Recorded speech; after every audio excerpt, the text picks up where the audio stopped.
గారి కూతురు, ఆంధ్రప్రదేశ్ సృష్టికర్త, ఆంధ్రప్రదేశ్ అభివృద్ధి దాత అయినటువంటి నారా చంద్రబాబు నాయుడు గారి సతీమణి భువనేశ్వరి గారి జన్మదిన వేడుకల సందర్భంగా అనంతపురం శాసనసభ్యులు దగ్గుపాటి ప్రసాద్ గారి సమక్షంలో ఈరోజు మేము ఇక్కడ జన్మదిన శుభాకాంక్షలు తెలియజేస్తూ, భువనేశ్వరమ్మ గారు ఎప్పుడు ఆయుర ఆరోగ్యాలతో, అష్టైశ్వర్యాలతో, శ్రీ సంపదలతో, ఎప్పుడు భోగభాగ్యాలతో ఎప్పుడు సంతోషంగా ఉండాలని చెప్పి ఆ దేవుని ఆశీస్సులతో ఎప్పుడు ఆమె సంతోషంగా ఉండాలి.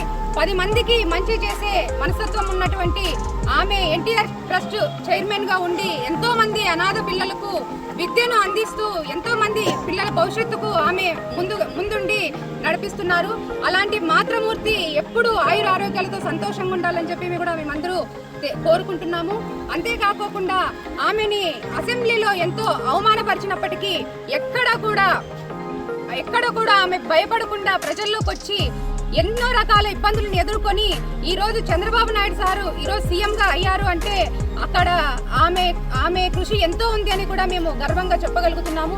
అంతేకాకుండా మాతృమూర్తి కొడుకు అయినటువంటి లోకేష్ మంచి యువ నాయకుడిని మాకందరికీ అందించి మమ్మల్ని ముందుకు నడిపించేలా చేస్తున్నటువంటి మాతృమూర్తికి మేమందరూ కూడా జన్మదిన శుభాకాంక్షలు తెలియజేస్తూ once again happy birthday madam.